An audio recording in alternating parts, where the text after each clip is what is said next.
सारा संसार करेगा हाथ जोड़ के।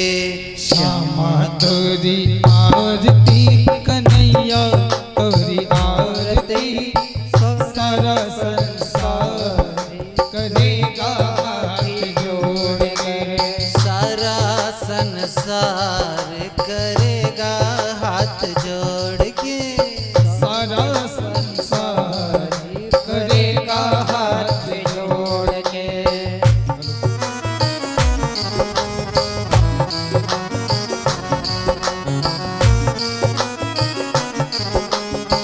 हरि बोल।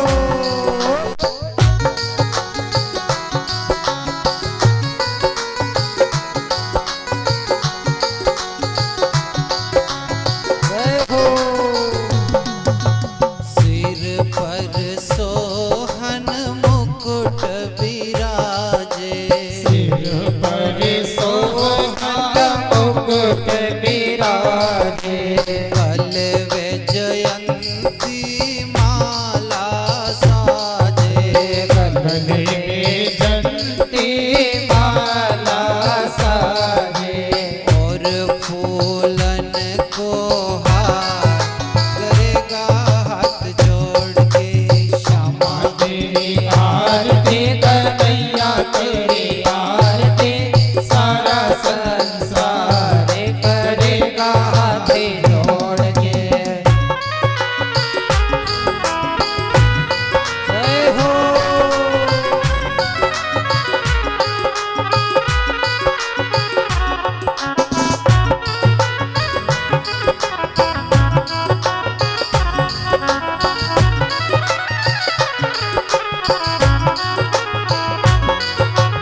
अपने चरण की भक्ति दीजिए। अपने चरण की भक्ति दीजिए। अपने शरण में मोहे रख लीजिए। अपने शरण में मोहे रख लीजिए। करो भव सागर पार करेगा हाथ जोड़ के। श्यामा तोरी आरती कन्हैया तोरी आरती सारा संसार करेगा हाथ जोड़ के।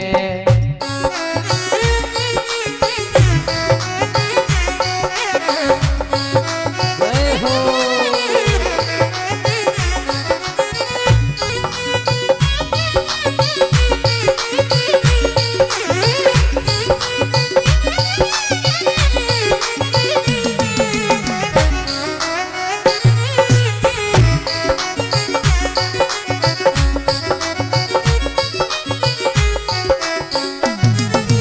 मैं हूँ दीनन दुखिया भारी। मैं हूँ दीनन दुखिया भारी। आया हूँ प्रभु शरण तुम्हारी। आया हो प्रभु शरण तुम्हारी। करो मेरा उद्धार करेगा हाथ जोड़ के। श्यामा तेरी आरती कन्हैया तेरी आरती सारा संसार करेगा हाथ जोड़ के। राम प्यारे की जय हो।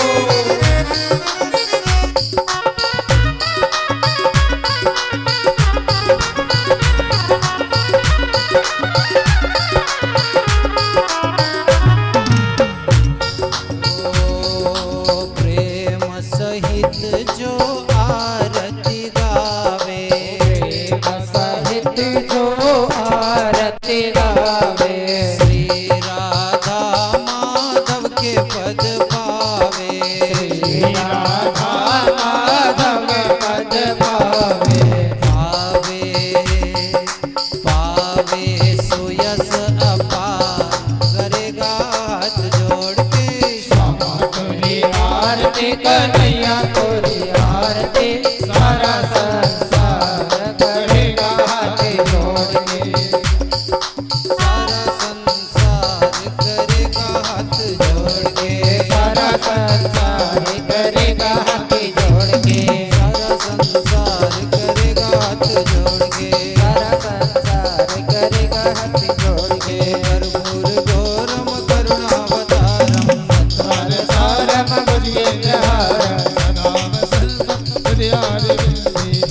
भवानी सहितं नमामि त्वमेव माता च पिता त्वमेव त्वमेव बन्धुः च सखा त्वमेव त्वमेव त्वमेव सर्वं त्वमेव देव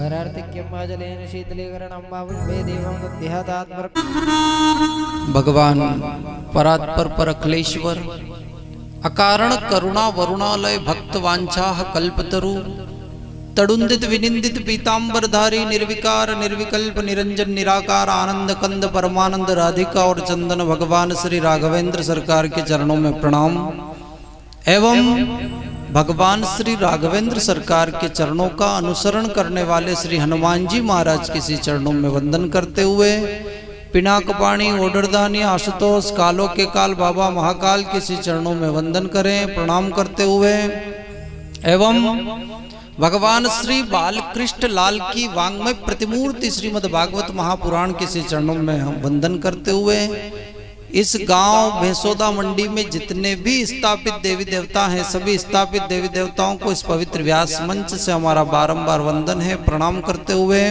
यहाँ के स्थापित देवी देवता इर्द गिर्द यत्र तत्र सर्वत्र जितने भी देवी देवता सभी को हम प्रणाम करें एवं हमारे पंकज भाई राहुल भाई जितने भी ब्राह्मण देवता यहाँ पर उपस्थित सभी विप्र देवताओं को वंदन करते हुए प्रणाम करते हुए 7 स्वरों के उपासक संगीत साथी एवं माँ सती गार्गी अनुसुईया के चरित्र को चरितार्थ करने वाली ऐसी आप तमाम मातृ शक्तियों और इन गांव वालों की ये राजपूत समाज के भाव भरे निमंत्रण आमंत्रण से पधारे हुए आप जितने भी मेहमान हो यहाँ कॉलोनी के वासी हो क्षेत्रवासी हो नगरवासी हो आप सभी को हमारा इस कथा के शुभारंभ में कथा के प्रारंभ में आप सभी को हमारा भाव भरा प्रेम भरा जय श्री कृष्णा बोल हनुमान जी महाराज की भागवत भगवान की व्यास भगवान की सुखदेव जी महाराज की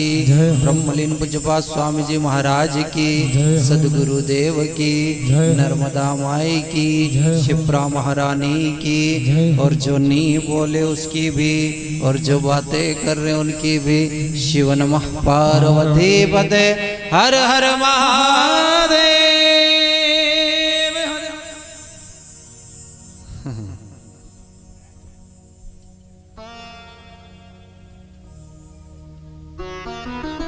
सज्जनों युग युगांतरों के कल्प कल्पांतरों के जन्म जन्मांतरों के जब पुण्य उदय होते हैं तब जाकर के कथा का उदय होता है।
हम कुछ कहें और आप कुछ सुने।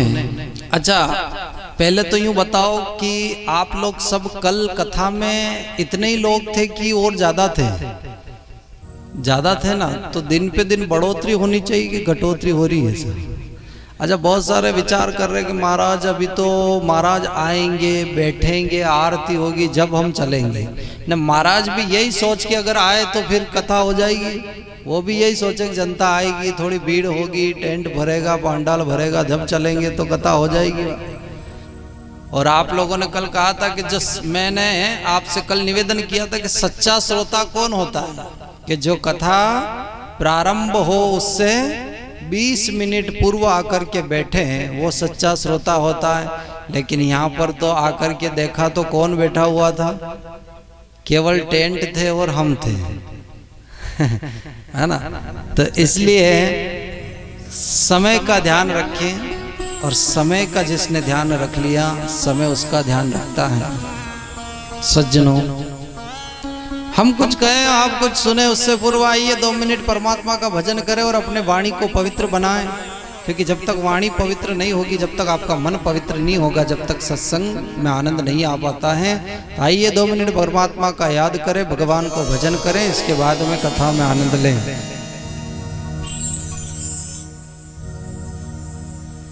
गोविंद मेरो है गोपाल मेरो है, गोविंद मेरो है गोपाल मेरो है, सिर बांके बिहारी नंदलाल मेरो है, श्री बांके बिहारी नंदलाल मेरो है, गोविंद मेरो है गोपाल मेरो है, गोविंद मेरो है गोपाल मेरो है।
कृष्ण भगवान की एक बार हाथ उठा करके बोलना पड़ेगा क्या?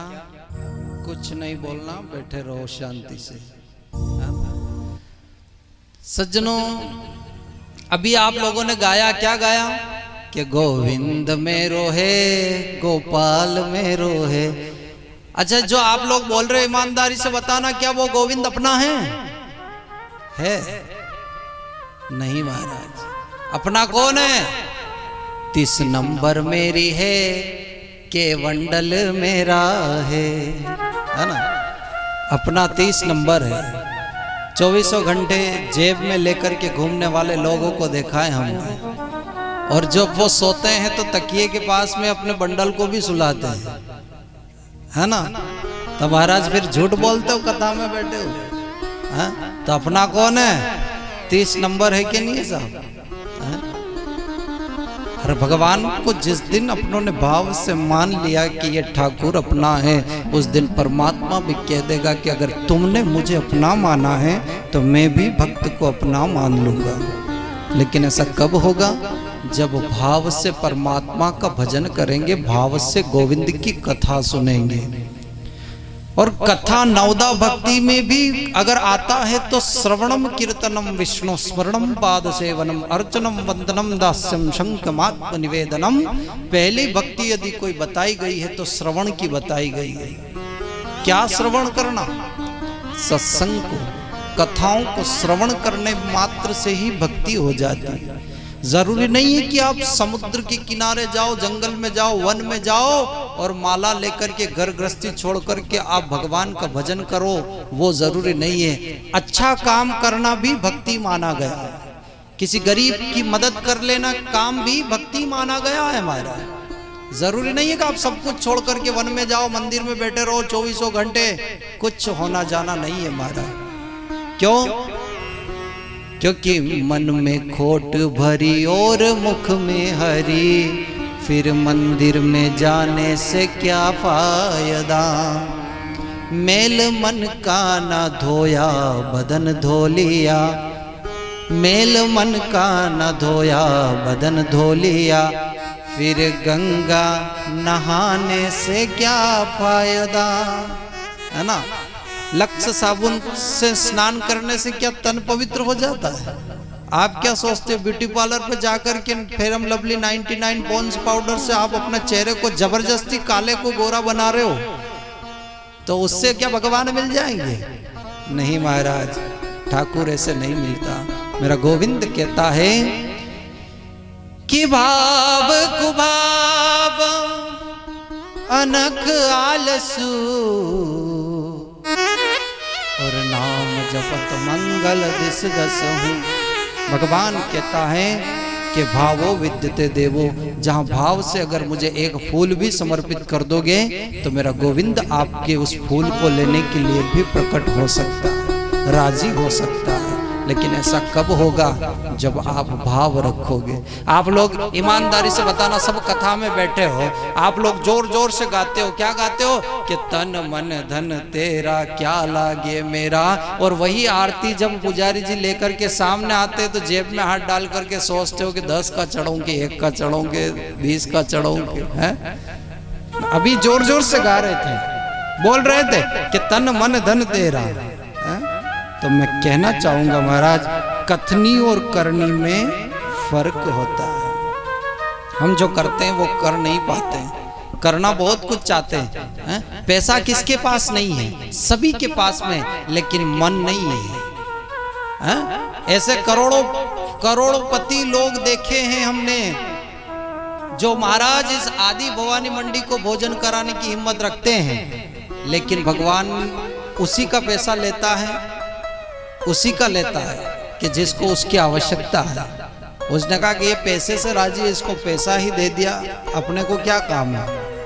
इसलिए सज्जनों, भगवान धन तो देता है लेकिन मन बहुत कम व्यक्तियों को देता है। और धन और मन और तन अगर तीनों मिल जाए तो समझ जाना कि ये 4 भुजा की बड़ी कृपा आपके ऊपर हो गई है सज्जन, है ना? बड़ी कृपा हुई। तो इस कथा में आप सब आनंद ले रहे हो। कल कहां तक कथा हुई थी कोई बता पाएगा? नहीं महाराज।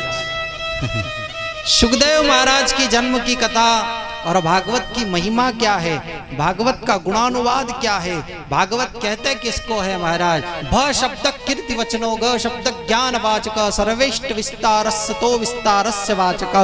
भक्ति ज्ञान वैराग्य और तपस्या और त्याग को दिलाने का काम यदि कोई करती है तो वो भागवत करती है महाराज। तो भागवत की महिमा क्या है? भागवत कहते किसको है महाराज? आध्यात्मिक रस विस्तरण की सार्वजनिक प्याऊ यदि कहीं पर है तो वो भागवत है महाराज। पंचम वेद कहीं पर है तो वो भागवत है महाराज। इस व्यक्ति को संसार से शांति और व्यक्ति को क्रांति दिलाने का काम यदि कोई करती है तो वो काम करती है भागवत। संसार से जीते जी व्यक्ति का तो मोक्ष होता ही है, लेकिन मरने के बाद भूत प्रेत का भी उद्धार करने का काम यदि कोई करता है तो वो भागवत पुराण करती है सज्जनों। ऐसे भागवत भगवान को हम वंदन करते हुए इस कथा में सुखदेव महाराज के जन्म की कथा आप लोगों ने सुनी थी। यहीं तक सुनी थी कि नहीं सुनी थी? बोलो ईमानदारी से बताओ। सुनी थी ना? सुखदेव भगवान का जन्म हुआ और जन्म लेकर के जिन्होंने मातृ गर्भ में 12 वर्ष 12 वर्षों तक गर्भ में रहे और व्यास जी ने आवाज लगाई कि बेटा बाहर क्यों नहीं आते हो? तो अंदर से सुखदेव बोल रहे हैं, वो पक्षी बेटा था जो मुंह में गया था मातृ के बिटिका देवी के, वो गर्भ से ही आवाज लगा रहा कि पिताजी मैं बाहर नहीं आऊंगा क्योंकि बाहर आते ही विष्णु की माया मुझे पकड़ लेगी। तो व्यास जी कह रहे हैं कि बेटा मैं तुझे आशीर्वाद देता हूं कि विष्णु की माया का असर तेरे ऊपर नहीं होगा। तो वो कह रहे हैं अंदर से, पिताजी खुद तो खाओ काकड़ी और दूसरा ने 2 आकड़ी मारा। झूठ बोलते हो? अरे आप खुद माया में फंसे हुए और मेरे को कह रहे हो कि माया का असर नहीं होगा। मैं कैसे मान लूं? मायापति विष्णु आकर के कहे तो मैं बात मानूंगा। अच्छा, बहुत सारे लोग चोरी करते हैं, बीड़ी सिगरेट तंबाकू बेक पाइपर आदि सब पीते हैं, लेकिन महाराज अपने बेटे को शिक्षा देते हैं और क्या कहते हैं कि बेटा आज के बाद बीड़ी मत पीना, सिगरेट मत पीना। ने 500 की नोट निकाल के देंगे और कहेगा कि जा बेटा सिगरेट का पैकेट लेके आ। तो बोलो वो बेटा मानेगा? फिर महात्मा गांधी एक साधु के पास में गया, एक माँ गई और वो जाकर के कहती है कि गुरुजी मेरा बेटा गुड़ बहुत खाता है। क्या खाता है?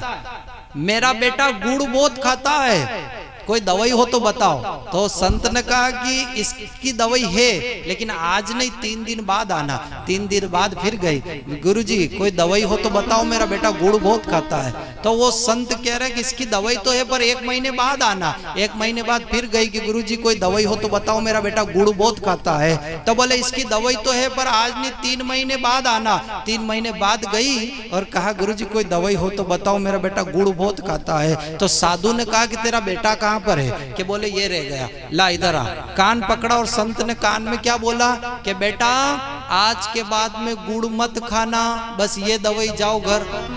तो वो दादी जी कह रही है कि क्यों महाराज जी, यदि अतरीज बात कहनी थी तो 4 महीना पहला कही देता, मुँह तो हम जो कोई दवाई देगा महाराज, ये कौन सी दवाई है? तो संत का जवाब सुनना। संत कहते हैं कि दादी जी क्या बताऊं, मैंने 4 महीने इसलिए बताए कि 4 महीने से मैं खुद गुड़ बहुत खाता हूं, तो मैं कैसे इसको छोड़ने को कह दूं महाराज? तो पहले मैं सुधरूंगा तब जग सुधरेगा महाराज। तो पहले गुरु शिष्य तब शिष्य को सुधारे तो वो ज्यादा असरदार होती है सब।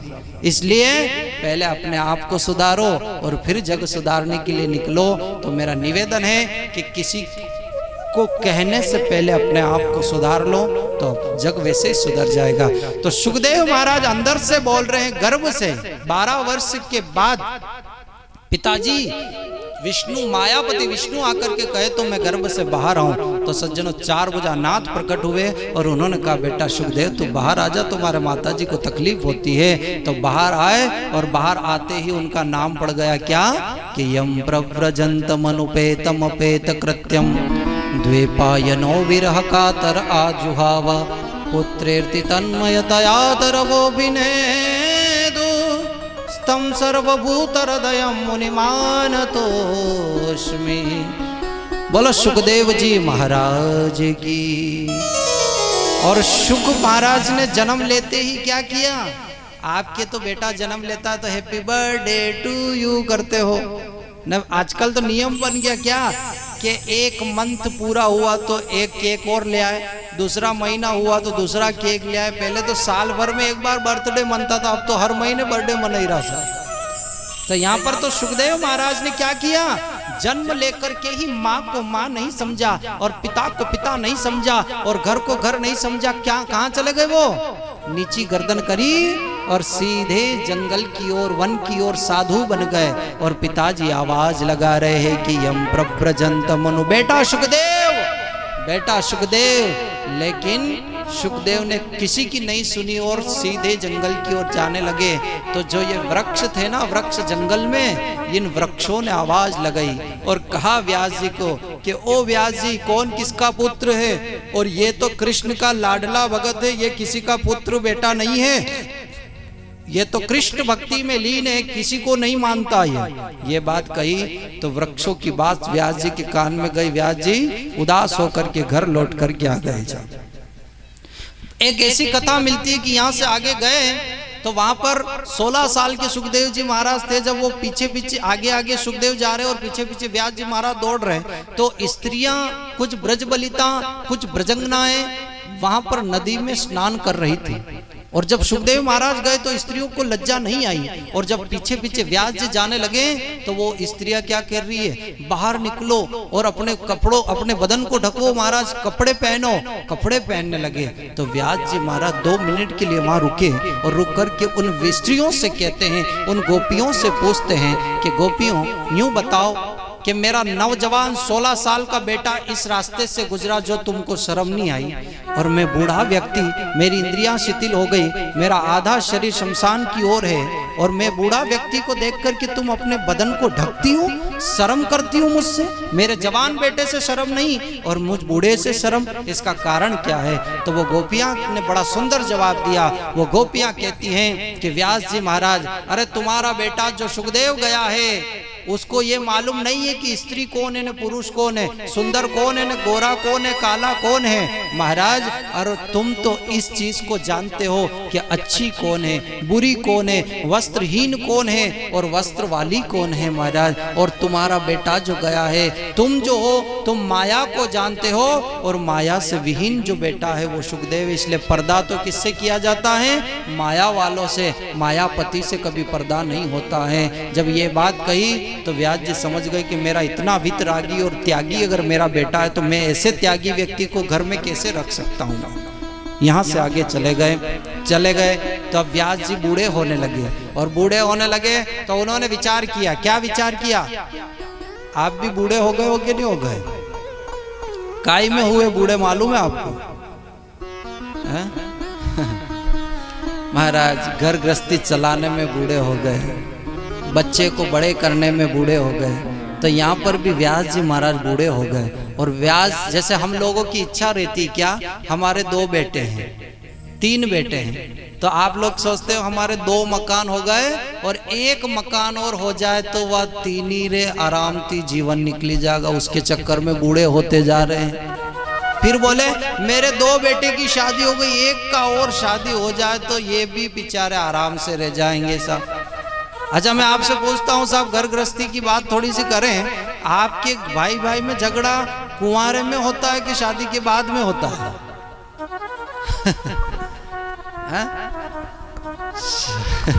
शादी के बाद में होता है कि नहीं होता? अच्छा आपके पहले एक ही मकान में सब आराम से रह रहे थे और शादी के बाद में दो गैस क्यों आ गए, 2 चूल्हे क्यों हो गए? महाराज क्या कारण? तो अब ये दोष किसका है? भाई का है क्या? नहीं, बहुरानी का। खैर अपन किसी को दोष नहीं दे, ये दोष सब परमात्मा का जो नियम है। तो मैं आपसे सिर्फ इतनी चर्चा करूं कि व्यास जी महाराज ने विचार किया, जैसे हमारे बेटे के लिए हर पिता करता है, उसी प्रकार से हमारा पिता कौन है? व्यास जी महाराज। और व्यास जी किसके बेटे हैं? तो ये बेटे मैं बताऊं किसके बेटे हैं? नारायण के पुत्र हुए ब्रह्मा, ब्रह्मा के पुत्र हुए अत्रि, अत्रि के पुत्र हुए वशिष्ठ जी, वशिष्ठ जी के पुत्र हुए शक्ति, और शक्ति के बेटा हुए पाराशर जी, और पाराशर जी के बेटा हुए महर्षि वेदव्यास महाप्रभु, और व्यास जी के बेटा हुए कौन? सुखदेव जी महाराज। तो सुखदेव के पिता कौन? व्यास जी। और व्यास जी की, सुखदेव जी की मम्मी का क्या नाम है? विटिका देवी, है ना। और व्यास जी की पत्नी विटिका, सुखदेव उनका पुत्र। तो महाराज व्यास जी ने विचार किया कि अब मेरा एक बेटा हुआ था बुढ़ापे में और वो भी संत बन गया, अब मैं क्या करूं? तो बोले संसार के जितने भी संत और ब्राह्मण हैं ये मेरे ही तो बेटे हैं, तो इनके लिए कुछ ऐसा काम कर जाऊं कि आने वाली दुनिया मुझे याद रखे। तो उन्होंने क्या काम किया? उन्होंने ना तो कोई मकान बनाया, ना ही कोई महल बनाया। क्या बनाया? अरे महाराज, इस दुनिया में मूर्ति कलाकार होते हैं। अरे कोई अष्ट धातु की मूर्ति बनाता है, कोई सोने की मूर्ति बनाता है, कोई रजत की मूर्ति बनाता है। महाराज, इस दुनिया में बहुत सारे मूर्ति कलाकार अपने अपने हिसाब से मूर्ति बनाता है। उसी प्रकार से महर्षि वेदव्यास महाप्रभु भी बहुत भारी कलाकार थे। उन्होंने न तो सोने की मूर्ति बनाई, ना ही चांदी की मूर्ति बनाई, ना ही अष्ट धातु की मूर्ति बनाई। उन्होंने मूर्ति बनाई है तो भागवत रूपी शब्दमय मूर्ति बनाई है महाराज, शब्दमय मूर्ति बनाई है। ये भागवत रूपी लिखा किसने? व्यास जी ने। किसके लिए लिखा? हमारे बेटे आने वाले समय में ये सब हम सब व्यास जी के पुत्र है। उन्होंने कहा कि मैं आने वाले समय कलयुग में लोग पाप करेंगे, तो पाप से मुक्त दिलाने का काम कौन करेगी? तो भागवत करेगी। तो इन दुनिया के लोगों के लिए मैं कुछ ऐसा ग्रंथ लिख जाऊं जिससे उद्धार उनका होगा। तो उन्होंने क्या काम किया?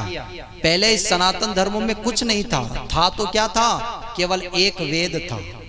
क्या नाम था उस वेद का? ऋग्वेद था। फिर भी एक वेद बना लिया, मन में शांति नहीं हुई। आपने भी 20 बीघा जमीन से 50 कर ली, मन में शांति हुई क्या?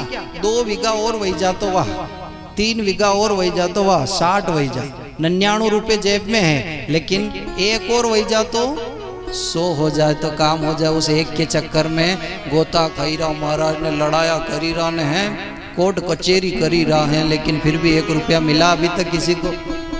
99 से 100 नहीं हुए ना।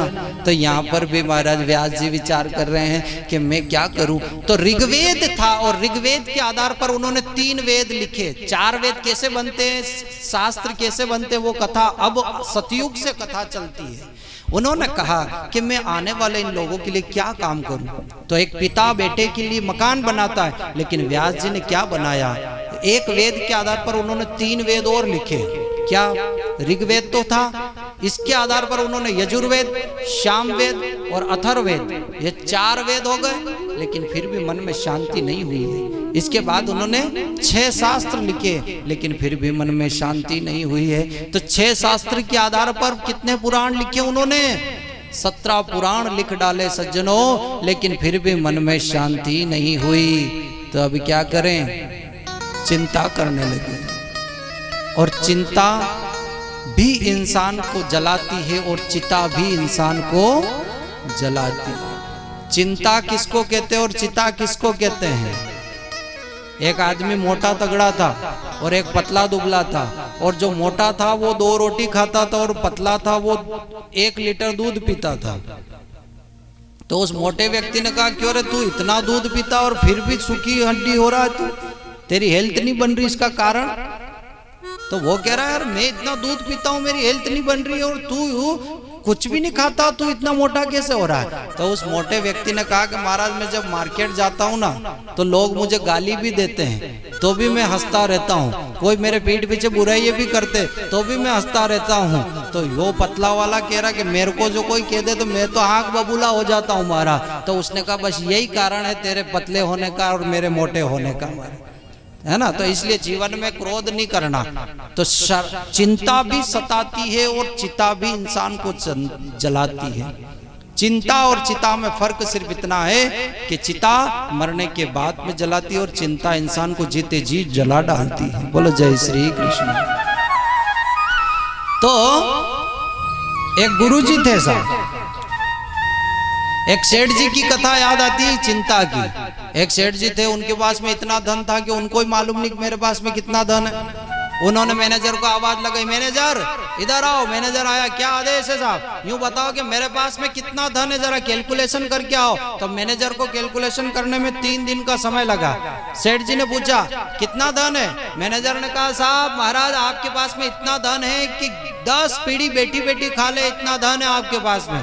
जब ये बात कही और सुनी तो सेठ जी तो धड़ाम से पृथ्वी पर गिर गए और बीमार हो गए। मैनेजर ने पूछा कि साहब बीमार क्यों हो गए और नीचे क्यों गिर गए? बोले मुझे चक्कर आ गए। काहे के लिए आए? तो बोले मुझे चिंता सता रही। बोले काहे की चिंता? इतना तो धन है आपके पास में। बोले चिंता ये सता रही है कि मुझे 10 पीढ़ी तो बेटी बेटी खा लेगी, लेकिन मेरी 11वीं पीढ़ी क्या खाएगी, उसके चक्कर में बीमार हो गए। तो अब बोलो चिंता का बुखार कैसे उतरेगा? देश विदेश से डॉक्टर बुलाया, इंग्लैंड से डॉक्टर बुलाया, जो भी बुखार नहीं उतरे। अब चिंता का बुखार तो आप लोग ही उतार सकते हो। तो उन्होंने कहा कि साहब अब क्या करें, संत जा रहे तो उन्होंने कहा सेठ जी से मिल के आए, क्या हालचाल है देख कर के आए। सेठ जी क्या हुआ, बोले बीमार है। मैनेजर कह रहे बीमार है साहब, तो इनको बुलाया डॉक्टर को, बोला हाँ बुलाया। तो अमेरिका के 5 डॉक्टर खड़े पर बुखार नहीं उतर रहा, क्यों, बोले इनको चिंता सता रही कि 10 पीढ़ी तो बेटी बेटी खा लेगी पर 11वीं क्या खाएगी, उसके चक्कर में बीमार है। अच्छा मैं उतार दूं बुखार तो बोला हाँ ठीक उतारो। कैसे उतारोगे, तो सेठ जी से कहते हैं कि सेठ जी अब मरने वाले हो, करोड़ों रुपए आपके पास में, दान दिया कभी। सेठ जी कह रहे दान देने का काम नहीं, मैं और ब्राह्मण और संतों से ले लेता हूं पर देवारों काम नहीं आपने। तो बोले आप तो मर रहे हो अब तो दे दो। तो बोले ठीक आप कह रहे हो तो 1 रुपया दूंगा, ज्यादा नहीं, वह 1 रुपया ही दे दो। 1 रुपया मुट्ठी में पकड़ करके गए तो आगे हनुमान जी के मंदिर में गए तो 10 दानदाता और आगे खड़े थे और 1 घंटे से मुट्ठी को पकड़ करके बंद रख रखा कि ऐसा नहीं हो कि ये भाग जाए। और एक गया, दूसरा गया, तीसरा गया, ने सेठ जी का दान देने का नंबर आया तो उन्होंने कहा एक बार और देख ही लो, ये 1 रुपये रोई तो नहीं रो मारे। तो 1 रुपये एक मुट्ठी में 1 घंटे से पकड़ करके रखोगे तो पसीना तो होगा ही सरी। उन्होंने कहा ये 1 रुपया भी रो रहा है मुझसे दूर नहीं जाना चाह रहा, जेब में रख के फिर घर आ गए। संत ने कहा दान दिया, बोले नहीं हिम्मत हुई तो मैं ये रो रहा था तो जेब में रख के आ गया। संत ने कहा वाह ठीक है कोई बात नहीं, आप किसी ब्राह्मण को दान दे दो। तो बोले ब्राह्मण को तो दूं दान, लेकिन क्या दूं। तो संत ने कहा 1 कुंटल गेहूं दे दो। बोले वो तो नहीं है मेरी हिम्मत, भले ही मर जाऊं नहीं दूं। तो वह 1 किलो आटा दे दो। बोले आटा भी नहीं दूं, हाँ वो आटा चालते हैं उसके ऊपर वो नहीं निकलता है, क्या कहते हैं उसको। बोले वो भले ही मैं दे सकता हूँ क्योंकि मेरे घर में व्यर्थ पड़ा हुआ, वाह वो ही दे दो महाराज। 1 किलो आटा लेकर के गए, 4 व्यक्ति ने उठाया, 4 व्हीलर गाड़ी में बिठाया और ब्राह्मण के दरवाजे पहुंचे। दरवाजा खटखटाया, ब्राह्मण की पत्नी, ब्राह्मण ने द्वार खोला। क्या बात है महाराज, आज इतना बड़ा सेठ मेरे गरीब की सुदामा की कुटिया पर आया है, क्या मुझसे कोई गलती तो नहीं हुई है। तो वो ब्राह्मण से वो मैनेजर कह रहा है कि साधु कह रहा है कि ब्राह्मण देवता ये संत आपको कुछ दान देना चाहते हैं, आपको लेना है क्या। ब्राह्मण का जवाब सुनना सज्जनों, ब्राह्मण कह रहा कि मैं कुछ भी काम करूं तो पहले मेरी पत्नी से पूछता हूं, ये आटा जब लूं कि मेरी पत्नी को पूछने दो। उस ब्राह्मण ने आवाज लगाई, अजी सुनते हो। वो अंदर से कह रही है क्या सुना रहे हो। भले इतने बड़े सेठ 1 किलो आटा लेकर के आए हैं तो क्या करूं, लूं कि नहीं लूं। वो पत्नी कह रही है कि सेठ जी को कह दो कि आज 2 वक्त की रोटी बन जाए, इतना आटो तो अपने कने है और काल विचार काले करांगा, ले जाओ इनका आटा अपने को नहीं चाहिए। जब ये बात कही सज्जनों तो सेठ जी तो खड़े हो गए। मैनेजर ने पूछा, साधु ने पूछा क्यों, आप तो बीमार थे। बोले मेरा बुखार उतर गया। कैसे उतर गया, बोले इस ब्राह्मण की पत्नी ने मुझे शिक्षा दी है कि इसके घर 2 वक्त की रोटी बन जाए, बस इतने आटा है और फिर भी सुखी है, और मेरे घर में 10 पीढ़ी बेटी बेटी खा ले इतना धन है और 11वीं पीढ़ी में बीमार पड़ रहा हूं, मुझसे बड़ा मूर्ख और कौन हो सकता है। इसलिए सज्जनों चिंता नहीं करनी, क्या करना, चिंतन करना, चिंता और चिंतन। इसलिए अगर जिसने इन चीजों को ध्यान रख लिया वो उसकी भगवान झोली कभी खाली नहीं रखेगा। इसीलिए किसी ने झोली के लिए कहा है कि भर दे रे शाम झोली भर दे रे।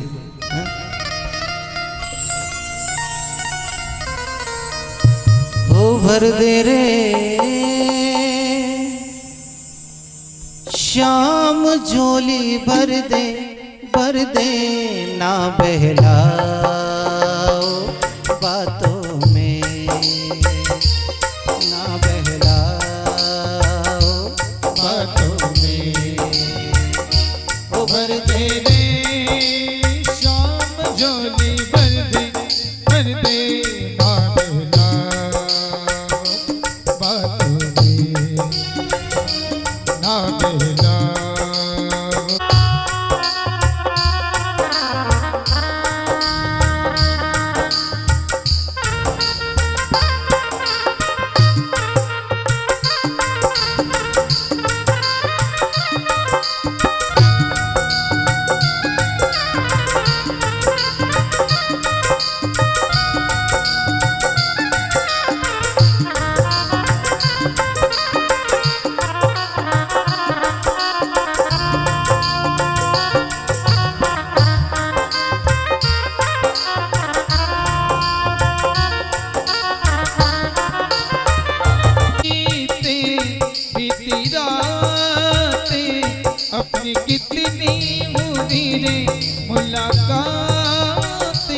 मैंने जाना पहचान मेरी हुई रे सारी बातें भूले रे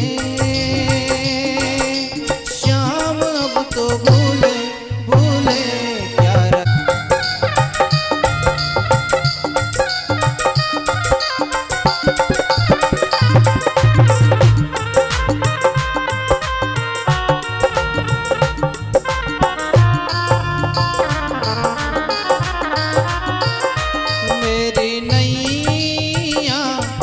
कन्हैया पार कर दे रे वन के खिवैया मेरी नैया ओ खिवैया पार कर दे ओ बंसी के बजैया मैं तो हारा गम का मारा आजा आजा रे बंसी बजैया आजा आजा रे बंसी बजैया ले ले रे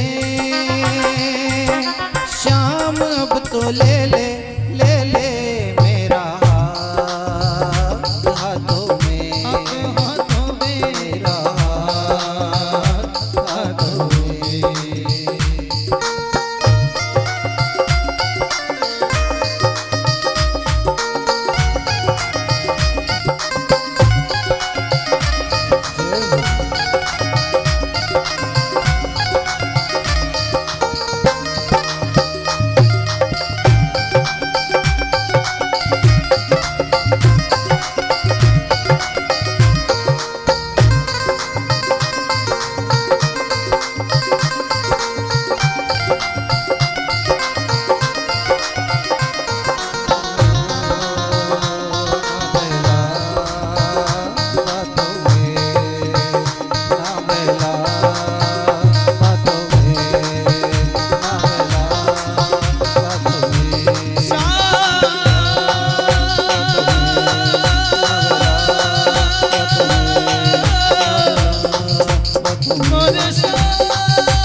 राधे कृष्ण भगवान की जय हो। थोड़ा और धीरे बोलो हनुमान जी महाराज की जय हो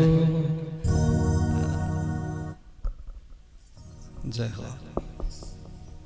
सज्जनों, इसलिए क्या करना जीवन में, चिंता को मिटाओ और चिंतन को बढ़ाओ। चिंता कैसे मिटे और चिंतन कैसे बढ़े, बस यही तो कथा कहती है, यही तो कथा कहती है। दगा किसी का सगा नहीं होता है, होता है क्या? आप क्या सोचते हो, किसी भोले व्यक्ति को पागल बना दिया और 2 पैसे नीचे डाल दिया तो आप क्या सोचते हो? यूं कहते हो ना कि मेरा माइंड, मेरा दिमाग देखो कि मैंने कितने बेवकूफ बना के आ गया हूं, हैं? लेकिन सज्जनों, भगवान को सब मालूम है कि कौन क्या कर रहा है। आप क्योंकि दिन में जो काम करते हो, दिन में ऐसा काम करो कि रात को नींद अच्छे से आ जाए, और रात में ऐसा काम करो कि दिन में इधर उधर मुंह छुपा करके गली गली में भागना नहीं पड़े। अब महाराज, दिन का कौन सा काम ने, रात का कौन सा काम? काम भी 2 प्रकार के, एक तो 1 नंबर ने, 2 नंबर महाराज।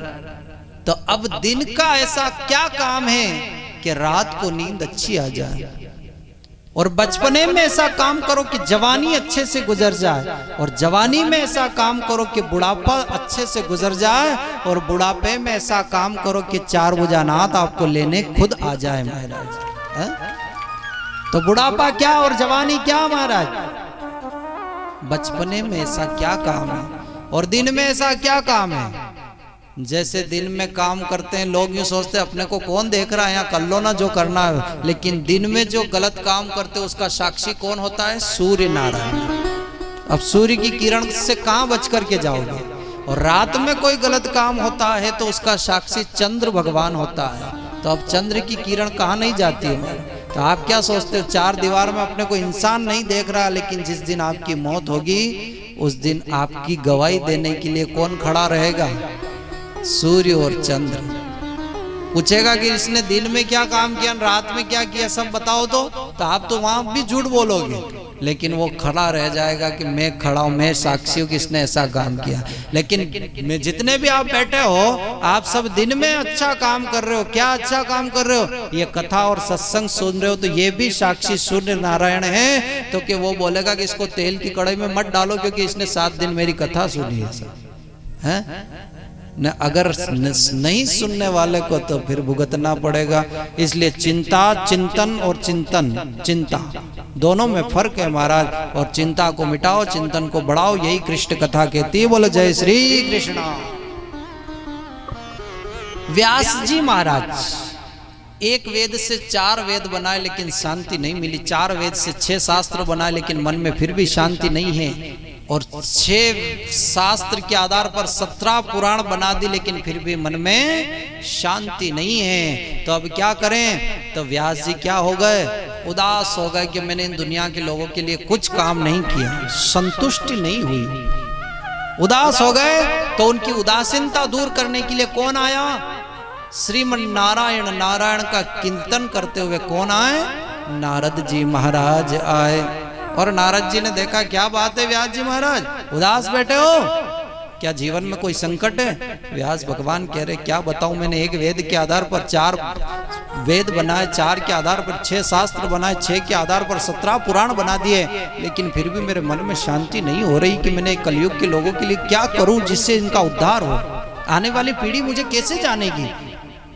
तो नारद जी कह रहे हैं कि अगर तुमने कल्प वृक्ष लगा दिया, कल्प वृक्ष की डालियां भी बना दी, उसके फूल भी लगा दिए, लेकिन कल्प वृक्ष का पका हुआ फल तो अभी बाकी है। क्या? पुराण कितने होते हैं? 18 होते कि 17? लेकिन अभी 17 ही हुए, 18 अब बनेगा। कौन बनेगा वो? 17 पुराण बनाने के बाद में 18वां पुराण यदि कोई बनाते हैं, तो नारद जी कहते हैं कि कल्प वृक्ष का पका हुआ फल तो अभी आपने बनाया ही नहीं, इसलिए अगर उसको बनाना चाहोगे वो बनाओगे जब शांति मिलेगी। तो क्या है? बोले भागवत कथा और भागवत महापुराण जैसा ग्रंथ लिखोगे तब जाकर के तुम्हारे मन में शांति होगी। उन्होंने कहा, मैंने इतने पुराण बनाए जो तो कुछ नहीं हुआ, और भागवत पुराण बनाने से क्या मिल जाएगा? बोले महाराज बहुत कुछ मिल जाएगा। बोले कैसे मिलेगी? कैसे मिलेगी? पहले ये भागवत कितने श्लोकों में थी? कितने श्लोक थे भागवत जी के? 4 श्लोकों में भागवत थी। क्या था? अहमेवासमेवाग्रे नान्यद्यत सद सद पराम आदि। इसी प्रकार से 4 श्लोकों में भागवत कथा थी, और 4 श्लोकों का पाठ यदि कोई नित्य प्रतिदिन करता है तो उसको पूर्ण भागवत का सुनने का 4 श्लोक, 2 श्लोक में रामायण है और 4 श्लोक में भागवत की कथा थी। और वही भागवत की कथा चतुर्श्लोकी भागवत जिसको कहते हैं, ये इतनी बड़ी भागवत कैसे बनी वो कथा ध्यान से सुनना हमारा। नारद जी समझा रहे व्यास जी को कि व्यास जी अगर जीवन में कुछ करना है तो मेरे दादाजी ने मेरे पिताजी को चतुर्श्लोकी भागवत दान में दी थी। अब नारद जी के दादाजी कौन है? कौन है? नारद जी के दादाजी हैं नारायण, और नारायण भगवान ने कृपा करके वही चतुर्श्लोकी भागवत ब्रह्मा जी को दी, और वही ब्रह्मा जी ने कृपा करके मुझ जैसे नारद को दान में दी महाराज। इसलिए मैं चाहता हूं कि तुम इन 4 श्लोकों को इतना लिखो कि इसकी बृहद भागवत की रचना कर दो। अब व्यास जी को नारद जी ने चतुर्श्लोकी भागवत दान में तो दे दी, लेकिन अब समस्या वो आ गई कि इसको विस्तार कैसे किया जाए। तो नारद जी कह रहे हैं कि संतों का आश्रय ले लो महाराज, तो आप भागवत लिख सकते हो। तो बोले संतों का आश्रय? नारद जी कह रहे हैं व्यास जी, भगवान की कृपा से यदि कोई ऊंची कृपा है तो संत की कृपा है। व्यास जी कह रहे मुझे विश्वास नहीं होता है कि संत की कृपा भगवान की कृपा से ऊंची नहीं हो सकती है। भगवान नारद जी कह रहे हैं कि अगर भगवान कृपा कर दे तो संत से मिलाने की हिम्मत हो जाती है, संत कृपा कर दे तो भगवान से मिल जाने की कृपा हो जाती है महाराज। इसलिए भगवान कह रहे हैं मुझे यकीन नहीं है, मुझे विश्वास नहीं है। तो नारद जी ने यहाँ पर अपने स्वयं की कथा बताई है और स्वयं की कथा बता रहे हैं। वो कथा ध्यान से सुनना कि नारद जी कह रहे हैं कि मैं संत की कृपा भगवान की कृपा से ऊंची होती, इसका मैं स्वयं प्रमाण हूं। बोले कैसे प्रमाण हो? तो नारद जी ने व्यास जी को यकीन दिलाने के लिए अपने खुद की पूर्व जन्म की कथा बताई है। तो अब वो नारद जी खुद की पूर्व जन्म की कथा जो बता रहे हैं वो आप सभी ध्यान से सुनना। बोलो जय श्री कृष्ण। नारद जी कह रहे हैं कि मैं पूर्व जन्म में दासी का बेटा था, दासी के गर्भ से मेरा जन्म हुआ और मेरे जन्म लेते ही मेरी माँ मेरे पिता की मौत हो गई। दर दर ठोकरे खाती मेरी माँ मुझे लेकर के जिस पिता जिस स्त्री, हाँ आप सब इधर देख लो, पहले कथा तो हर साल ही हो रही है, उधर कब देखोगे है ना? उधर देख लो फिर कथा बाद में कर लेंगे। बोलो सावलिया सेठ की।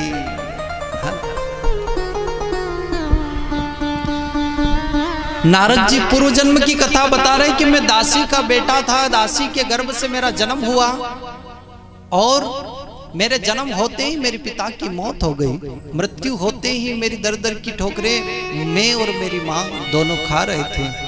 मैं छोटा सा था, मुझे ले जा करके माँ गई साधुओं के आश्रम पर, संत के आश्रम पर चरणों में गिर गई और जाकर के कहती है महात्मा जी मेरा पति तो रहा नहीं, लेकिन मेरा एक छोटा सा बेटा है, मुझे और कोई काम तो याद नहीं है, लेकिन आपके आश्रम की साफ सफाई कर दिया करूंगी, उसके बदले में मुझे 2 वक्त की रोटी दे देना, जिससे मेरे बेटे का लालन पालन पोषण कर दूंगी। संत करुणावान थे, संत ने कह दिया हमारी पत्नियों के पास में जाकर के रहो और आश्रम पर सेवा करो। और संत और ब्राह्मणों के आश्रम पर क्या होता है, रात की सुबह की 4 बजे से लेकर रात की 10 बजे तक कथा ही कथा, सत्संग ही सत्संग चलता है, जिसका असर ऐसा हुआ कि महाराज धीरे धीरे रामदास नाम रख दिया संतों ने। बेटा रामदास, वृंदावन से संतों की टोली आई, चतुर्मास के लिए प्रवचन हो रहे थे, मैं कथा में आगे आगे बैठता था, संत और ब्राह्मण को भोजन कराता था और जब वो भोजन करके चले जाते थे तो मैं उनकी पत्तल उठा करके फेंकता था, उनका जूठा मैं खाता था। और अंत में उन्होंने मुझे एक मंत्र दिया, महाराज मेरे मन में ऐसा भाव जगा कि मैं भी संत बन जाऊं। संत बनने के लिए गया, मेरी माँ रोती गई और संतों के पास में गई और कहती है कि मेरे बुढ़ापे का सहारा मेरा बेटा रामदास है और वो भी संत बनने की कह रहा है, तो मेरा क्या होगा, इसलिए उनको मैं आप उसके साथ में मत ले जाना। महाराज संत करुणावान थे, उन्होंने कहा नहीं ले जाएंगे। जब तक रामदास जिद करने लगा कि मैं भी आपके संग में चलूंगा। साधुओं ने समझाया कि बेटा जब तक माँ बाप जिंदा है और कोई अगर संत बनता है तो उस संत पने को भी धिक्कार है हमारा, क्योंकि जीवन की जिम्मेदारी से भाग रहा है वो इंसान। उस संत ने कथा बताई कि बेटा 2 ड्राइवर होते हैं, दोनों ड्राइवर गाड़ी साथ में चला रहे हैं, लेकिन एक ड्राइवर ने देखा आगे सब्जी मंडी है और वहां बहुत बड़ी भीड़ है, तो उस ड्राइवर ने बाईपास काट लिया कि इधर से होकर उधर निकल जाओ, जल्दी काम हो जाएगा।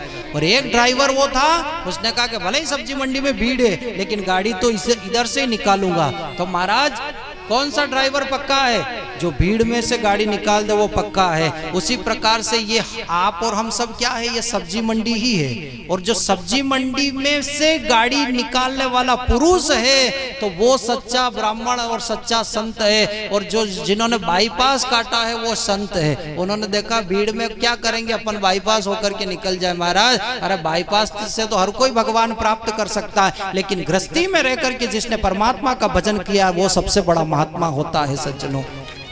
इसलिए बेटा तुम अभी तो संत बनने की बात करते हो, अरे तुम्हारी माँ जिंदा है, जब माँ नहीं रहे तब तुम संत बनना।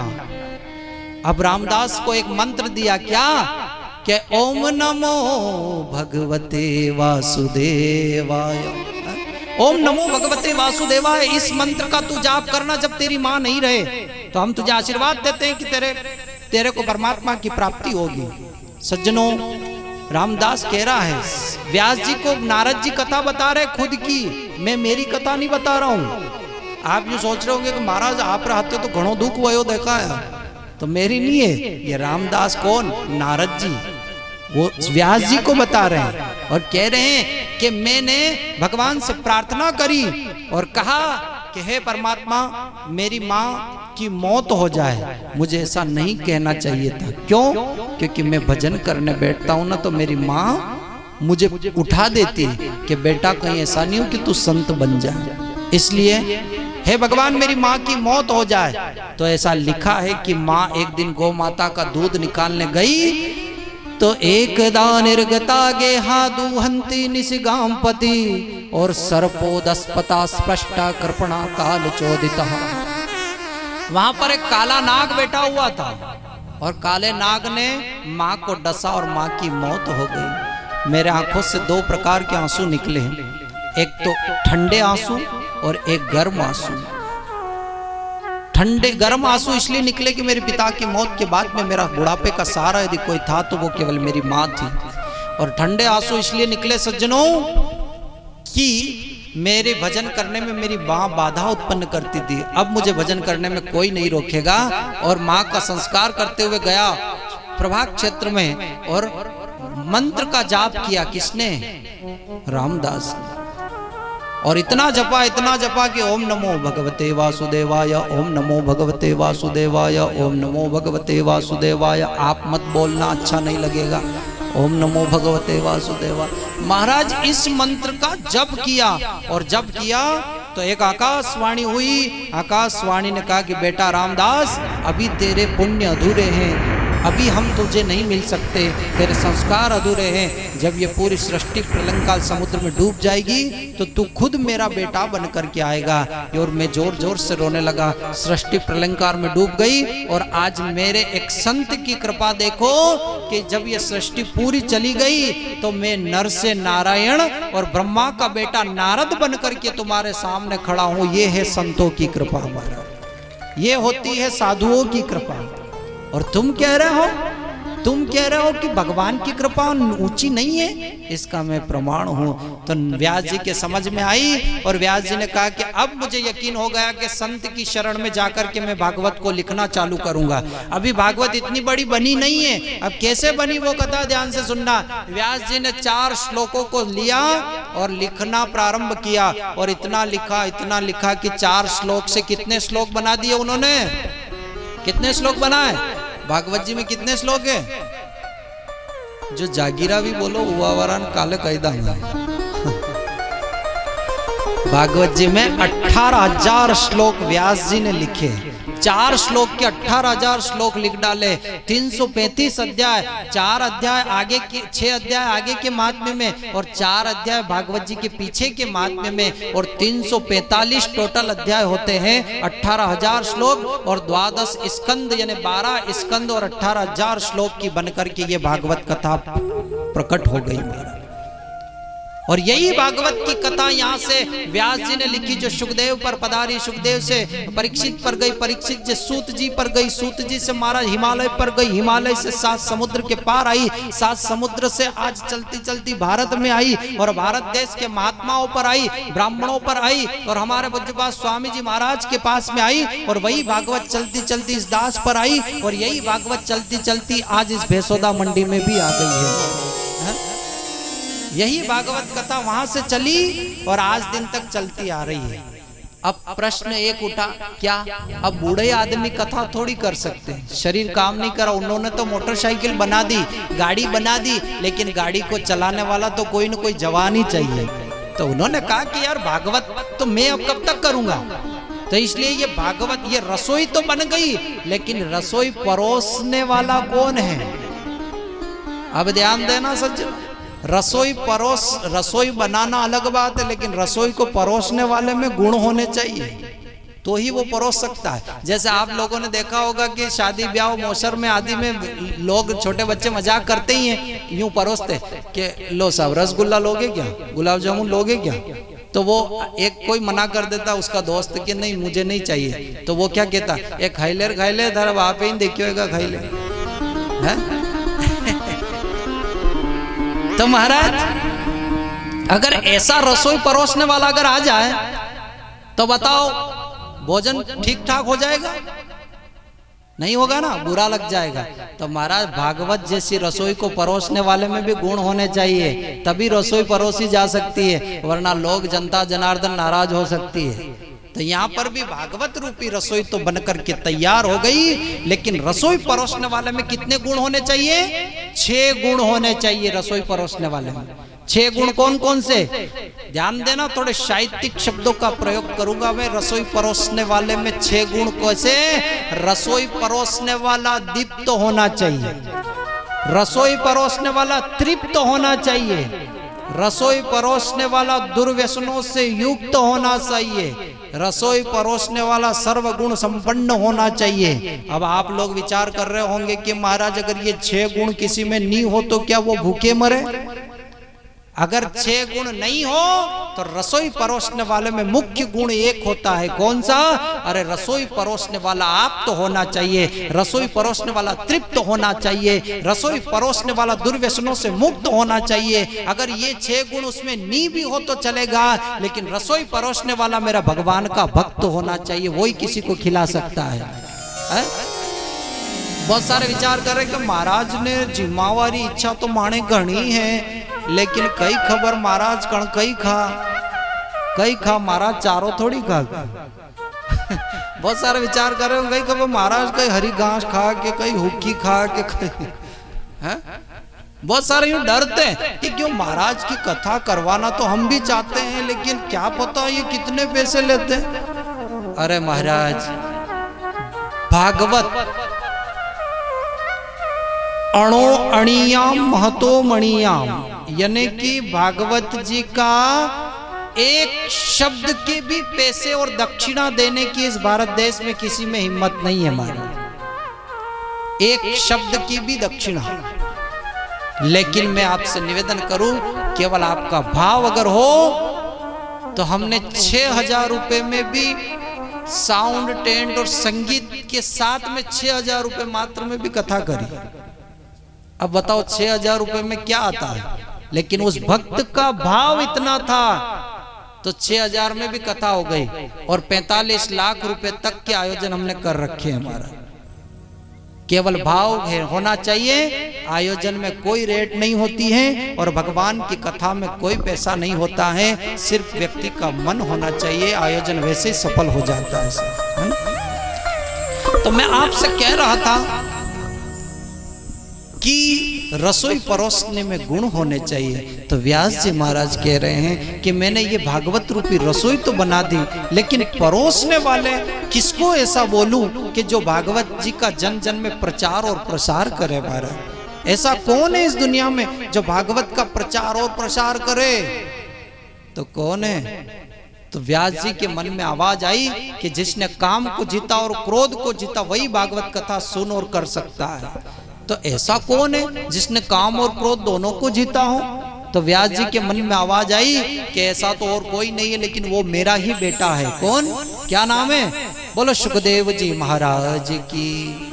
वो मेरा ही बेटा सुखदेव है जिसने काम और क्रोध को जीता है। लेकिन महाराज प्रश्न ये उठता है कि अगर मैं दुनिया के लोगों को यूं कह दूं कि मेरे बेटा ही भागवत सुनाएगा, तो जनता जनार्दन यूं कहेगी कि कौन सी बड़ी बात हो गई, पिताजी ने मोटरसाइकिल गाड़ी बनाई और बेटे को दान में दे दी, तो क्या न्याल हो गए। इसलिए दुनिया के लोगों को मुंह कैसे बंद करें। तो इसके लिए उस वक्त एक संत थे, कौन?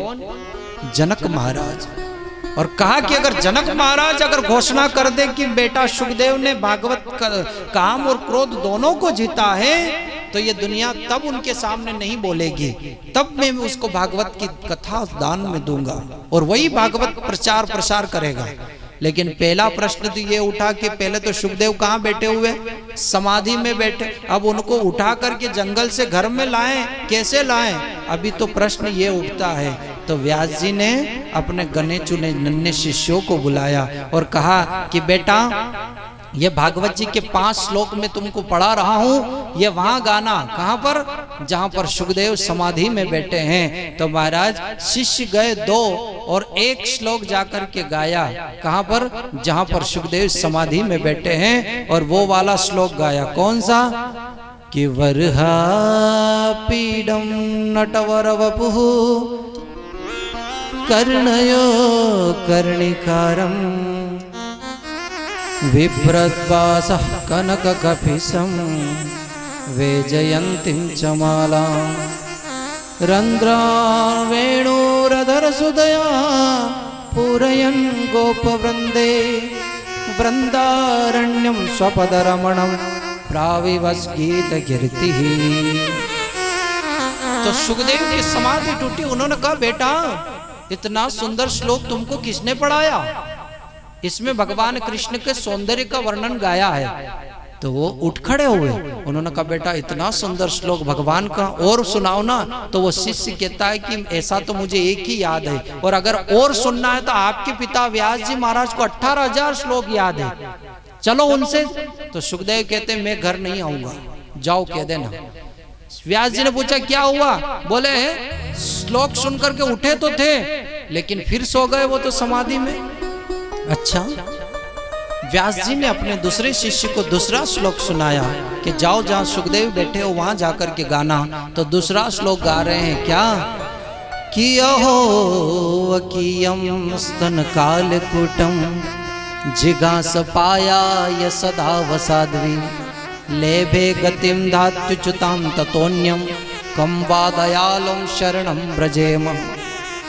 अहो यने देखो, वकी यने पूतना अपने स्तनों पर कालकूट नामक विष लगा करके कन्हैया को मारने आई, लेकिन जो गति माँ यशोदा को मिलनी चाहिए थी वो गति पूतना को पहले ही देती। इतने कृपालु है मेरा गोविंद। जब ये बात ये श्लोक में कहा तो सुखदेव की तो आंखें खुल गई, नींद टूट गई, खड़े हुए। उन्होंने कहा कि बेटा और सुनाओ ना। बोले, अगर और सुनना है तो तुमको घर चलना पड़ेगा, आपके पिता महाराज व्यास जी के पास में बहुत सुंदर सुंदर श्लोक है। अब सुखदेव कहते हैं कि मैं घर तो जा रहा हूं, लेकिन मैं किसी कामना से नहीं। क्या भाव लेकर के जा रहा हूं? मैं सिर्फ भागवत कथा सुनने के लिए जा रहा हूं। और जब गए तो व्यास जी को प्रणाम किया। तो व्यास, उस वक्त सुखदेव महाराज पूरे वस्त्रहीन थे, दिगंबर थे, लेकिन व्यास जी ने उनको कोपीन पहनाई, लंगोट पहनाई, और कहा कि बेटा तुझे जनक महाराज के पास में वेदांत पढ़ करके आना होगा। और इधर व्यास जी ने कह दिया कि मेरे बेटे की परीक्षा करना कि इसने काम और क्रोध को जीता है कि नहीं जीता। ये बात मैं जानता हूं, लेकिन दुनिया के लोगों को नहीं जानते, इसके लिए इनको शिक्षा देनी होगी। आप जाओ और इसकी परीक्षा करना, मैं मेरे बेटे को भेज रहा हूं। ये बात कही। सुखदेव गए दरवाजे पर, दरवाजा खटखटाया। जनक महाराज का सैनिक कह रहा है कि जनक ने पूछा, कौन आया है? बोले, व्यास नंदन सुखदेव महाराज आए हैं। तो जनक महाराज ने कह दिया, दरवाजा बंद कर दो। 1 घंटा, 2 घंटा, 1 दिन, 3 दिन तक खड़े रहे। अच्छा, मैं आपसे पूछूं कि आप मंदिर जा रहे हो, ने पुजारी यूं कह दे कभी भोग लग रहा है, 10 मिनट रुकना पड़ेगा, तो आप क्या कहोगे? रेवा दे महाराज रा भगवान अणा कने 10 मिनट कौन रुके यहाँ? लेकिन महाराज यहाँ पर 3 दिन के बाद में जनक महाराज ने कहा, दरवाजा खोलो। खोला तो सज्जनों, जैसा पहले मुखमंडल हंसमुख था, वैसा का वैसा 3 दिन बाद भी मुस्कुराते हुए नजर आए। जनक महाराज ने कह दिया कि इसने क्रोध को तो जीत लिया है, अंदर लाओ। अब परीक्षा काम को जीता है कि नहीं जीता है। अंदर लाया गया तो महाराज सुंदर सुंदर स्त्रियों को आलिंगन करने के लिए बुलवाया गया। कोई इत्र लगा रही है, कोई स्पर्श कर रही है, कोई आरती उतार रही है। तो महाराज इतने में तो उनके चेहरे पर जरा सा भी विकार नहीं आया। जनक महाराज राज सिंहासन से उतर करके साष्टांग प्रणाम करने लगे, और प्रणाम करते हुए कहते हैं कि वाह बेटा वाह, अरे मैं तेरी क्या परीक्षा करूं? ये तो तेरे व्यास जी महाराज की आदेश था कि मेरे पुत्र की परीक्षा करना।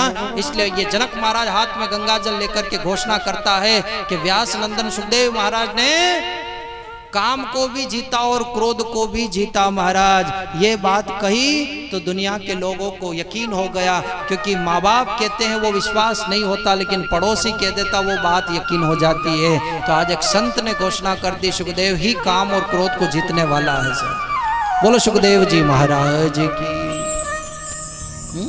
तो इसलिए भगवान कहते हैं, क्या कहते हैं? बूटी हरि के नाम की सबको पिला के पी, बूटी हरि के नाम की सबको पिला के पी, बूटी हरि के नाम की सबको पिला के पी, बूटी हरि के नाम की सबको पिला के पी, बूटी हरि के नाम की सबको पिला के पी, बूटी हरि के नाम की।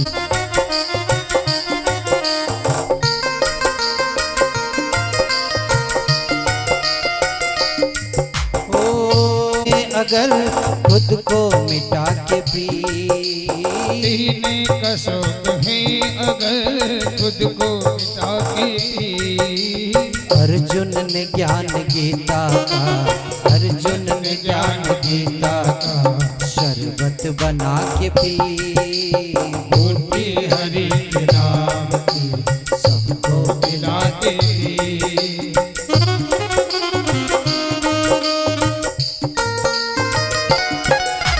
जय हो।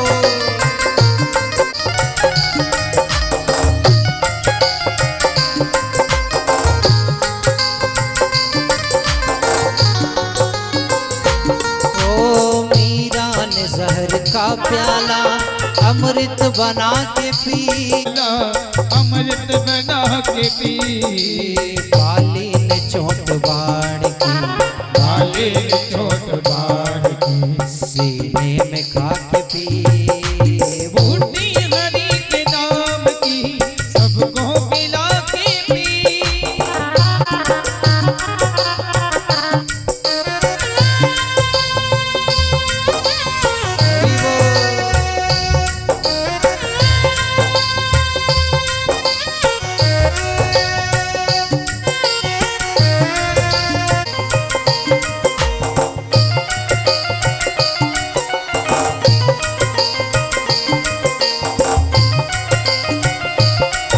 ओ नारद नारद श्याम सुंदर की वीणा बजा के पी, ओ नारद ने श्याम सुंदर की वीणा बजा के पी, नारद ने श्याम सुंदर की वीणा बजा के पी, बजरंग बली ने रावण की, बजरंग बली ने रावण की लंका जला के पी, बूटी हरि के नाम की सबको पिला के पी, जय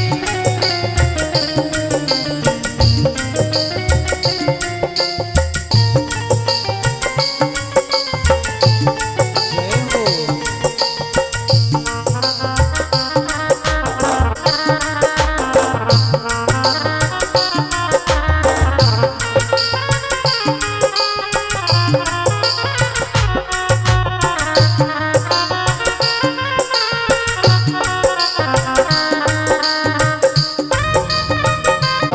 श्री राम को लंका बुला के पी, विभीषण ने श्री राम की, विभीषण ने श्री राम की शरण में जाके पी, बूटी हरि के नाम की सबको पिला के पी,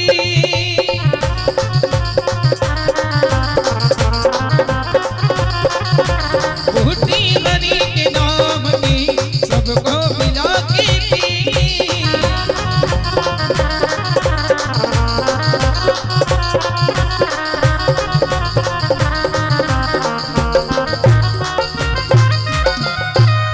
बोलो सावलिया सेठ की जय हो। सज्जनों, ये बूटी है कौन सी बूटी? जैसा आप लोग दूसरी बूटी को कहते हो ना इशारे में, खैर अपने इस गांव की शाता है हमारा, यहाँ नहीं तो कोई तम्बाकू खाने वाला है कि नहीं सिगरेट बीड़ी पीने वाला है, ये तो सब भवानी मंडी के लोग ज्यादा पीते हैं, यहाँ तो कोई नहीं ऐसा कि बूटी। महाराज जब आप मीटिंग में बैठते हो तो खुद भी पीते हो और दूसरे को भी पिलाते हो, है ना? अच्छा, जो वो आप लोग तम्बाकू खाने वाले का हाथ तो साफ जग ही रहता होगा, देखा होगा उनके हथेली के बीच का हिस्सा कैसा रहता है, वो साफ रहता है। अच्छा, जहाँ वो तम्बाकू खाने वाले जहाँ उनका कमरा होता है, उस कमरे के एक गेट होता है, दरवाजा होता है। वो दरवाजा आज तो नहीं होगा, लेकिन पुराने जमाने में लकड़ी के गेट के पीछे उठ के थूकने कौन जाए, तो उस किवाड़ के पीछे वो एसिड से भी साफ करे तो भी नहीं होता है। अच्छा, वो जो तम्बाकू खाता है तो वो 3 बार ऐसे ऐसे करता है। इसका क्या मतलब? इसका मतलब मैं आपसे निवेदन करूं कि आओ मर्दा, खाओ जर्दा और थूकी थूकी ने घर भरदा। यही होता है ना। हा? एक गुरुजी महाराज ऐसे ही कथा करते थे और वो तम्बाकू भी खाते थे, और आगे आगे एक दादी जी भी बैठी रहती थी। तो गुरुजी ने जोर से आवाज लगाई, बोलो भागवत भगवान की। तो महाराज उनके मुंह से कुछ तत्व गिरे उस दादी जी की गोदी में। तो वो दादी जी कहती है, गांव की थी, तो वो गांव की भाषा में बोल रही थी, ओ महाराज, मैं तो यहाँ कथा सुनने आई हूँ और आप मेरे ऊपर थूक रहे हो। तो ब्राह्मण कभी भी अपने ऊपर कोई बात नहीं आने देते। तो वो ब्राह्मण गुरुजी यूँ कह रहे हैं कि ओ दादी जी, मैं थूक नहीं रहा हूँ, ये तो मुंह से गंगा बह रही है, गंगा नहाओ आप तो इसमें। तो वो दादी जी भी बेसोदा मंडी और भवानी मंडी की थी। वो दादी जी कह रही है कि अगर गुरुजी के मुंह से गंगा बह रही है, तो उसने विचार किया कि मेरे पास तो पैसे हैं नहीं, और मेरा 5 साल पहले एक बेटा शांत हो गया था, तो मैं हरिद्वार, वो कुछ हड्डियां थी, वो फूल थे, तो मैं हरिद्वार कब जाऊंगी। तो महाराज उसने ईमान दस्ते में उसको पीसा और पीस करके पुड़किया पूड़ी बना करके लाई, और आगे आगे बेटी के गुरुजी ने जोर से जयकार लगे, बोलो भागवत भगवान की करने के लिए मुंह खोला, तो वो पूड़िया लेकर के मुंह में पूरी फेंक दी। तो गुरुजी कह रहे हूँ, ये क्या कर रही हो दादी जी? तो वो दादी जी कह रही है कि महाराज, मारे कने अतरा भया कोनी कि मु ट्रेन में बही ने हरिद्वार में मारा नाना रो फूल फेंकवाने जाऊं ना। आप काले कहो तो कि गंगा वही रही, तो मैं देखियो घणी बेती गंगा में हाथ धोई लो जा अपने वगर पया में। कहने का तात्पर्य है सज्जनों कि कहीं आप भी ऐसे विचार करके तो नहीं बैठे हो।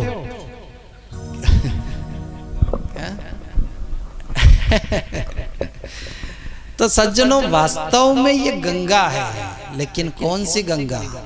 एक कावेरी नदी होती है, एक सरयू नदी होती है, एक क्षिप्रा नदी होती है।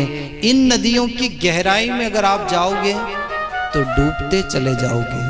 और ये ज्ञान गंगा जो नदी है, ये भागवत रूपी जो नदी है, इन नदियों में जितनी गहराई में अगर आप उतरोगे तो उतने तरते चले जाओगे महाराज, तरते चले जाओगे।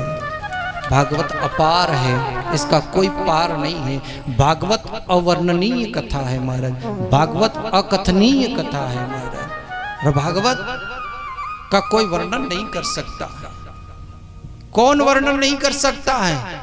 लिखा है कि पृथ्वी का कागज करूं और लेखनी करूं जिब्रा, और 7 समुद्र स्याही करूं, पर हरि गुण लिखा न जा। कहा है सज्जनों कि ये पूरी पृथ्वी का कागज अगर व्यक्ति बना ले, और जितने भी पेड़ पौधे वृक्ष हैं इनकी लेखनी बना ले, और 7 समुद्र की स्याही में डुबो डुबो करके अगर वो लिखना चाहे, तो महाराज फिर भी नहीं लिख सकता। हरि गुण लिखा ना जाए। लेकिन एक संत ने इसका प्रत्युत्तर देते हुए कहा है कि कौन कहता है कि नहीं लिखा सकता है? संत कहता है कि मैं लिख देता हूं। कैसे? कि मन को मार शाही करूं और लेखनी करूं जिब्रा, और 7 समुद्र ही शाही करूं, तो हरि गुण आप लिखा, हरि गुण आप लिखा। सज्जनों, भगवान एक संत ने कहा है कि कौन कहता है कि हरि गुण नहीं लिखा जा सकता है? अगर किसी ने मन को मार लिया और अगर वो ठाकुर को दिल में बसा लेना, तो हरि गुण अपने आप लिखा जा सकता है। हरिगुण अपने आप लिखा जाएगा। एक स्टेप वो आती है कि भगवान को आप याद करते हो, लेकिन एक समय वो आता है कि परमात्मा आपको याद करता है। बहुत सारे विचार कर रहे होंगे कि महाराज तू रोज कहता है कि भगवान को याद कर, और किसी दिन भगवान ने अपने को याद कर लिया तो तो इसलिए ज्यादा याद भी नहीं करना है ना।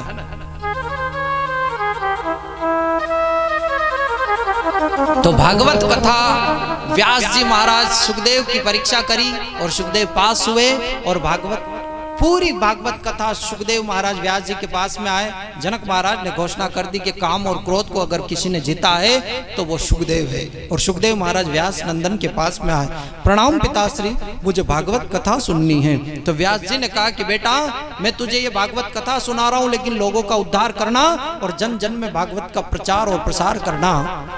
और भागवत की कथा व्यास जी ने एक ही बार में सुखदेव को सुना दी तो सुखदेव जी गदगद हो गए। उन्होंने कहा कि एक बार से मुझे मन नहीं भरा, इसलिए दूसरी बार और सुनाओ। तो दूसरी बार और कथा सुनाई। फिर सुखदेव कहते हैं कि मुझे एक बार और सुनाओ। 3 बार व्यास जी ने सुखदेव को कथा सुनाई, और सुनकर के महाराज गदगद हो गए, और वो जाकर के फिर समाधि में बैठ गए। और सूत जी महाराज सोनकादिक ऋषियों को कहते हैं कि ऋषियों, सुखदेव भगवान ने कथा सुनी, सुखदेव भगवान ने कथा सुनी, और सुन करके जो फैसला राजा परीक्षित जी महाराज को 7 दिन में मृत्यु का श्राप लगा, तो जो कोई फैसला नहीं कर पाया वो फैसला किसने किया? सुखदेव भगवान ने राजा परीक्षित जी को मोक्ष की कथा सुनाई है। तो ये बात जब सूत जी ने सोनकादिक ऋषियों को कहा, तो ऋषि खड़े होते हुए कहते, गुरुदेव आपने व्यास जी की कथा बताई, आपने पाराशर जी की कथा बताई, और आपने सुखदेव भगवान की कथा बताई, अभी अभी आपने नाम लिया परीक्षित, और ये परीक्षित कौन है? जरा इस परीक्षित जी की कथा मुझे बताओ। और परीक्षित जी को 7 दिन में मृत्यु का श्राप मिला, इसका कारण क्या है? ये कथा भी आप हमसे निवेदन करें महाराज। तो सूत जी महाराज बड़ी सुंदर बात कहते हैं। सूत जी कह रहे हैं कि मैं परीक्षित जी की जन्म की कथा नहीं बताऊंगा। तो क्यों? तो सूत जी कह रहे हैं कि परीक्षित एक मानव है, और कथा भगवान की होती है, इंसान की नहीं होती है। इसलिए मानव की कथा नहीं होती है, भगवान की होती है। लेकिन फिर भी सुनाऊंगा। क्यों? क्योंकि जिस मानव की कथा परमात्मा की कथा से संबंध जोड़ लेती है, तो वो किसी मानव की कथा किसी भगवान की कथा से कम नहीं हुआ करती है। इसलिए मैं तुमको वो कथा जरूर सुनाऊंगा। और ये कथा कहाँ की है? परीक्षित जी की जन्म की कथा अगर आप सभी को सुनना है तो आप सभी को बोलना पड़ेगा। क्या? जय श्री कृष्णा। गणा कह रहा कि महाराज घरे जाओ तो घरवारा नहीं हुआ देने, यहाँ आयो तो तू नहीं हुआ दे रहा। हम सोने जाएं तो कहां पर जाएं? है ना?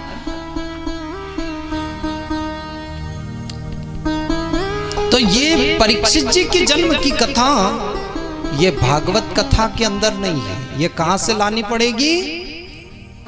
कहां से? महाभारत की कथा में हम प्रवेश करें। और महाभारत की कथा जब समझ में आएगी कि जब उससे पहले 2 मिनट हम परमात्मा का भजन करें।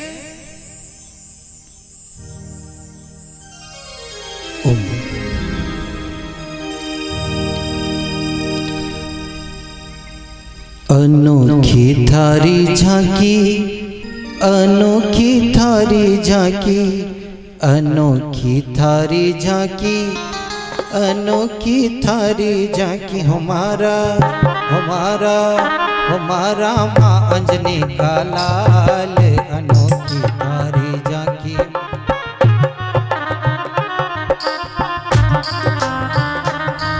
अनोखी थारी झांकी, अनोखी थारी झांकी, अनोखी थारी झांकी, अनोखी थारी झांकी। हमारा हमारा हमारा माँ अंजनी का लाल। अनोखी थारी झांकी, हमारा माँ अंजनी का लाल। अनोखी थारी झांकी, जय हो।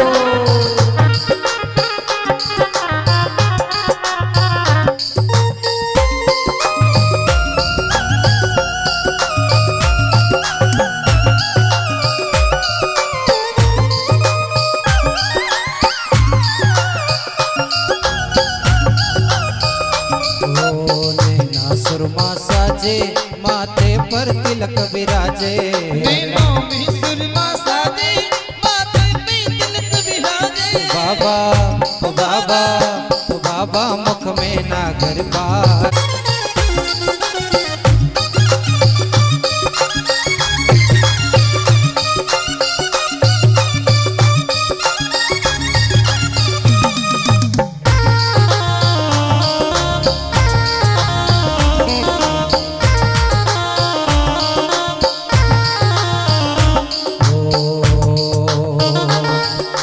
पाँव पंजनिया साजे चलता में रुम झुम बाजे हर पाँव पंजनिया साजे चलता में रुम झुम बाजे बाबा तो बाबा तो बाबा या छवि के बलिहारी अनोखी तारी झांकी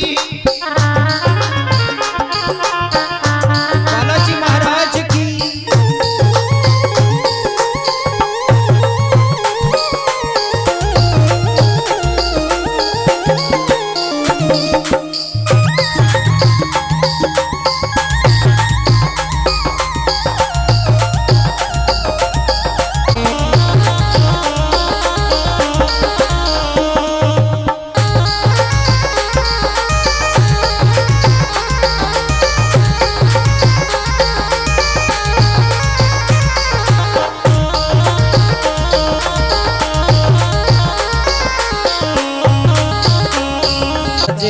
ऊपर से बिरक विराजे अंग में जोड़ा साजे ऊपर से बिरक विराजे अरे अंग में जोड़ा साजे ऊपर से बिरक विराजे हर अंग में जोड़ा साजे ऊपर से बिरक विराजे उतारे उतारे उतारे रोम रोम में राम अनोखी तारी झांकी उतारे रोम रोम में राम अनोखी तारी झांकी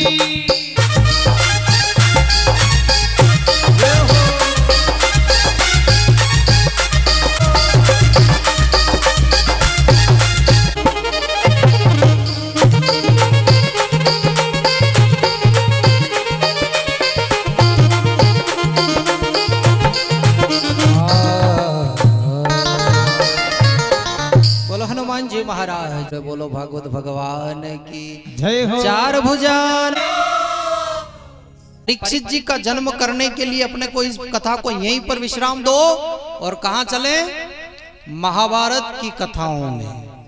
अब आइए बिल्कुल शांति से और आनंद के साथ में